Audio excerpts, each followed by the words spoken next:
प्रिय विद्यार्थियों, आज हम बीए थर्ड सेमेस्टर विषय शिक्षा शास्त्र के paper dimensions in education Hindi में शिक्षा में आयाम पेपर कोड EDU 202 की थर्ड यूनिट के 3.3 सब यूनिट का अध्ययन करेंगे।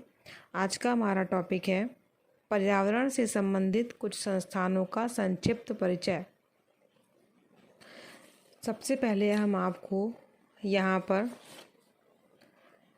11 संस्थानों के नाम बता देंगे, फिर उसके बाद एक एक संस्थान का हम वर्णन करेंगे।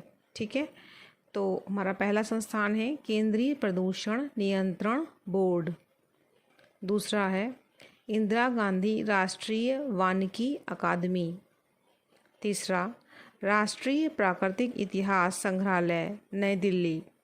चौथा भारतीय वन जीव संस्थान देहरादून। नेक्स्ट है भारतीय वन प्रबंध संस्थान। नेक्स्ट है GB पंत हिमालयी पर्यावरण एवं विकास संस्थान अल्मोड़ा। नेक्स्ट है राष्ट्रीय वनारोपण और पारिस्थितिकी विकास बोर्ड। नेक्स्ट है राष्ट्रीय हरित अधिकरण, जिसे हम लोग नेशनल ग्रीन ट्रिब्यूनल भी बोलते हैं। नेक्स्ट है राष्ट्रीय पर्यावरण अभियांत्रिकी अनुसंधान संस्थान।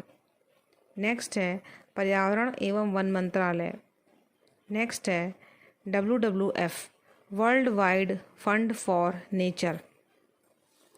अब हम इन्हीं 11 संस्थानों का विस्तृत अध्ययन करेंगे। तो हमारा पहला संस्थान है केंद्रीय प्रदूषण नियंत्रण बोर्ड। केंद्रीय प्रदूषण नियंत्रण बोर्ड का गठन एक सांविधिक संगठन के रूप में जल अधिनियम 1974 के अंतर्गत सितंबर 1974 में किया गया। यह बोर्ड पर्यावरण अधिनियम 1986 के प्रावधानों के अंतर्गत पर्यावरण एवं वन मंत्रालय को तकनीकी सेवाएं भी उपलब्ध कराता है। इसके प्रमुख कार्यों को जल अधिनियम 1974 तथा वायु अधिनियम 1981 के तहत वर्णन किया गया है। हमारा दूसरा संस्थान है इंदिरा गांधी राष्ट्रीय वानिकी अकादमी। यह पर्यावरण और वन मंत्रालय के तहत एक अधीनस्थ कार्यालय है, जो मूल रूप से भारतीय वन महाविद्यालय के रूप में था। 1938 में वरिष्ठ वन अधिकारियों के प्रशिक्षण के लिए स्थापित किया गया था। यह देहरादून के वन अनुसंधान संस्थान के नए वन परिसर में स्थित है। हमारा तीसरा संस्थान है राष्ट्रीय प्राकृतिक इतिहास संग्रहालय नई दिल्ली 1978। यह संस्थान पर्यावरण की शिक्षा के लिए समर्पित है। संग्रहालय में दर्शकों को प्राकृतिक इतिहास, पारिस्थितिकी विज्ञान और पर्यावरण संबंधी जानकारी देने के साथ ही वन, वन्यजीव, भूमि, जल, वायु के संरक्षण की विभिन्न अवधारणाओं की जानकारी भी दी जाती है। हमारा अगला संस्थान है भारतीय वन जीव संस्थान देहरादून।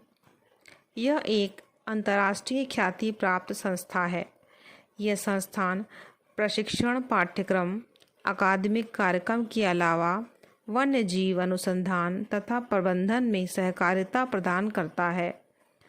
वन्य जीवों के बारे में नीति निर्धारण तथा उनकी सुरक्षा व संरक्षण का वैज्ञानिक अध्ययन भी करता है। हमारा अगला संस्थान है भारतीय वन प्रबंध संस्थान। यह भोपाल में स्थित है। वन प्रबंध से संबंधित शिक्षण, प्रशिक्षण, अनुसंधान और परामर्श प्रदान करने का यह कार्य करता है। हमारा अगला संस्थान है GB पंत हिमालयी पर्यावरण एवं विकास संस्थान अल्मोड़ा 1988। समस्त भारतीय हिमालयी क्षेत्र में प्राकृतिक संसाधनों के संरक्षण व बेहतर पर्यावरण विकास हेतु वैज्ञानिक जानकारियां उपलब्ध कराना इसका कार्य है। नेक्स्ट संस्थान है राष्ट्रीय वनारोपण और पारिस्थितिकी विकास बोर्ड। देश में वनारोपण, पारिस्थितिकी संतुलन तथा पारिस्थितिकी विकास की गतिविधियों को बढ़ावा देने का यह महत्वपूर्ण कार्य करता है। हमारा अगला संस्थान है नेशनल ग्रीन ट्रिब्यूनल, हिंदी में कहा जा सकता है राष्ट्रीय हरित अधिकरण। इसकी स्थापना 2010 में हुई थी।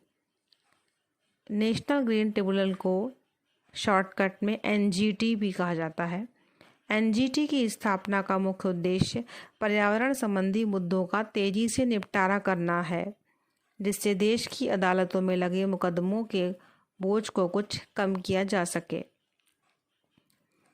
हमारा अगला संस्थान है राष्ट्रीय पर्यावरण अभियांत्रिकी अनुसंधान संस्थान। यह नागपुर में स्थित है।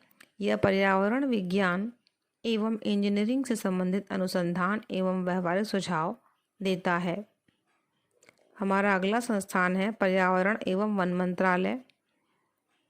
देश में पर्यावरण एवं वन संबंधी कार्यक्रमों के क्रियान्वयन की योजना बनाने, उनका प्रचार करने, समन्वय करने के लिए केंद्रीय सरकार के प्रशासनिक तंत्र में यह एक नोडल एजेंसी है और यह इसमें एक महत्वपूर्ण भूमिका भी निभाता है। नेक्स्ट है WWF, world wide fund for nature. 1961 में स्थापित यह एक अंतर्राष्ट्रीय गैर सरकारी संगठन है जो जंगल संरक्षण और पर्यावरण पर मानव प्रभाव को कम करने के क्षेत्र में महत्वपूर्ण कार्य करता है। इस प्रकार ये सभी संस्थान पर्यावरण से संबंधित हैं और हमारा आज का टॉपिक था पर्यावरण से संबंधित कुछ संस्थानों का संक्षिप्त परिचय। तो आप इन 11 संस्थानों को आराम से बहुत अच्छे से पढ़कर और इस प्रश्न का उत्तर अच्छे से दे सकते हैं। धन्यवाद।